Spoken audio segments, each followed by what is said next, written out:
Assalamualaikum warahmatullahi wabarakatuh.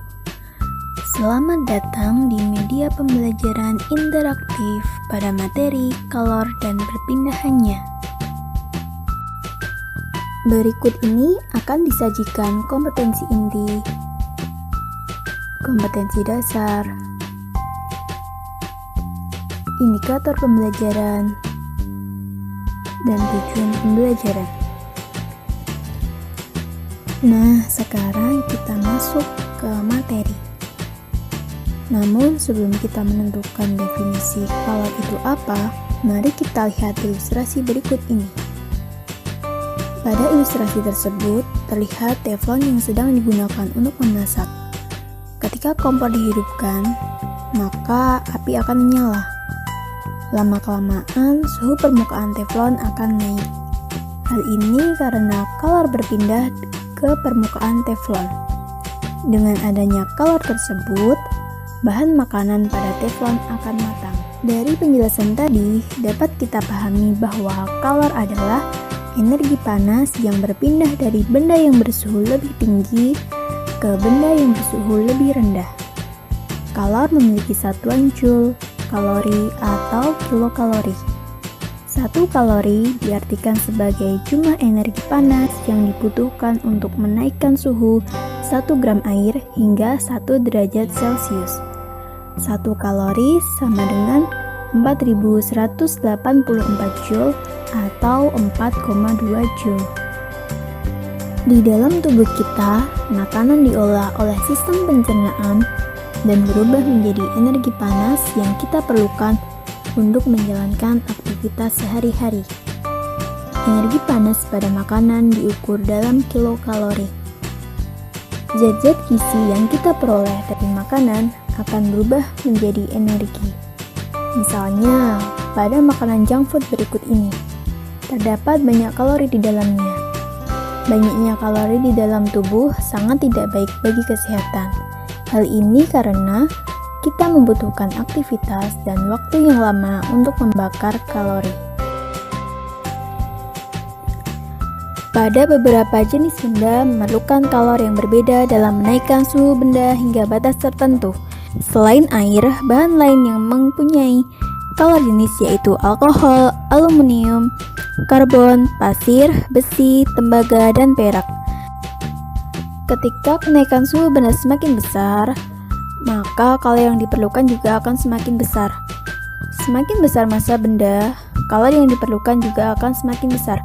Oleh karena itu, dapat kita ketahui bahwa rumus kalor yaitu perkalian antara kalor jenis, massa benda, dan kenaikan suhu. Tahukah kamu bahwa kalor dapat mengubah wujud benda? Hal tersebut terjadi pada beberapa benda. Misalnya, ketika kita melakukan percobaan memanaskan es batu seperti gambar berikut ini, lama-kelamaan es batu akan mencair. Dari percobaan tadi, dapat kita lihat bahwa tidak ada perubahan suhu saat benda berubah wujud. Nah, kalor yang digunakan untuk mengubah wujud benda disebut kalor laten. Pada proses melebur atau membeku, rumus kalor yaitu massa zat dikali kalor lebur atau kalor beku. Sedangkan pada proses penguapan atau pengembunan, rumus kalor yaitu perkalian antara massa zat dengan kalor penguapan atau kalor pengembunan. Penerapan kalor dalam kehidupan sehari-hari dapat kita lihat saat tubuh berkeringat. Sebenarnya, mengapa sih tubuh kita mengeluarkan keringat? Ketika suhu tubuh meningkat, keringat akan keluar dari pori-pori kulit kita. Tujuannya yaitu untuk menstabilkan suhu tubuh agar kembali optimal. Lalu, mengapa saat tubuh merasa kedinginan, perut kita cenderung merasa lapar? Apa yang menyebabkan hal tersebut terjadi? Seperti yang kita tahu, saat kedinginan biasanya tubuh kita akan menggigil. Kondisi tersebut membuat tubuh bergerak cepat sehingga terjadi pembakaran energi dalam tubuh. Pembakaran energi ini akan mengubah energi kimia makanan menjadi energi gerak. Selain itu, dalam pembakaran menghasilkan kalor. Meskipun tubuh menghasilkan kalor, namun suhu tubuh tetap. Nah, kondisi inilah yang membuat kita lapar saat kedinginan. Perlu kita ketahui bahwa perpindahan kalor merupakan keadaan di mana kalor berpindah dari benda bersuhu tinggi ke benda yang bersuhu rendah.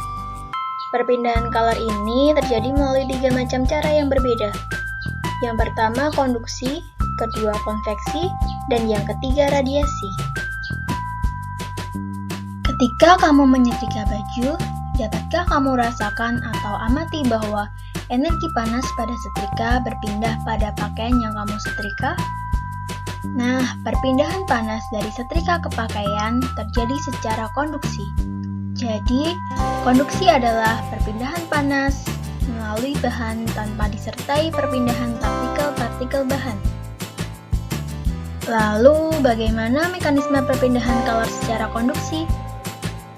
Saat suhu suatu benda naik, partikel benda akan bergetar lebih cepat.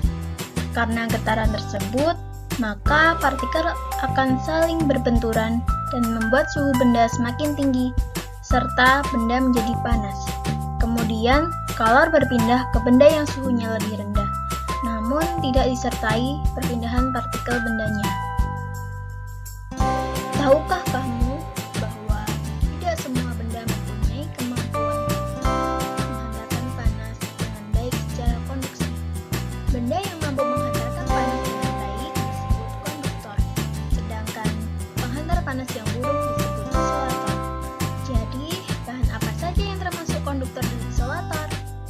Contoh bahan konduktor yaitu logam seperti baja, aluminium, dan tembaga. Sedangkan bahan isolator biasanya non-logam seperti air, kayu, dan parfum. Dari bahan yang telah disebutkan tadi, kita tahu bahwa bahan tersebut berada di sekitar kita. Lalu, dapatkah kalian menyebutkan peristiwa konduksi dalam kehidupan sehari-hari? Ya, benar sekali. Contoh peristiwa konduksi dapat kita lihat saat memasak.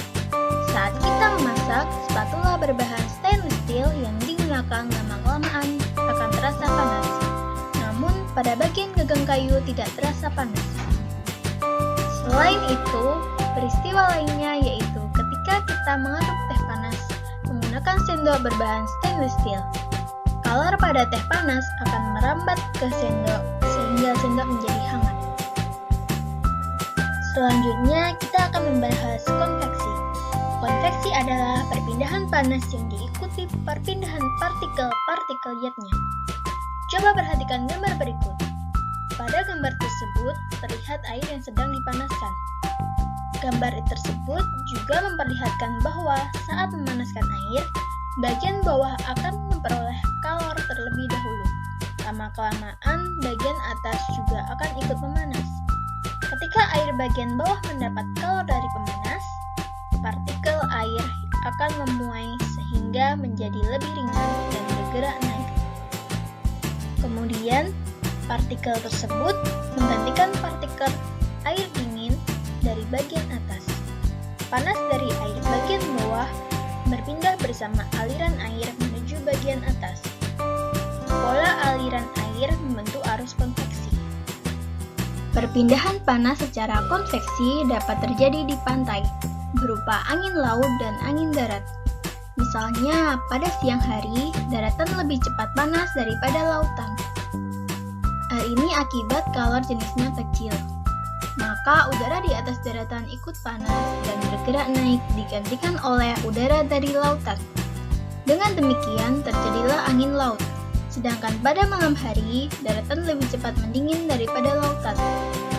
Maka udara di atas lautan lebih hangat dan bergerak naik, digantikan oleh udara dari daratan. Dengan demikian, terjadilah angin darat. Selain peristiwa yang telah dijelaskan tadi, adakah contoh lain dari penerapan konveksi? Apakah kalian bisa menyebutkannya? Penerapan konveksi juga dapat dilihat pada oven. Di bagian bawah oven biasanya terletak elemen pemanas. Saat digunakan, udara bagian bawah akan menjadi lebih panas dan bergerak naik. Sedangkan udara bagian atas yang lebih dingin akan bergerak turun. Selain oven, pengering rambut atau hair dryer juga juga menerapkan konveksi.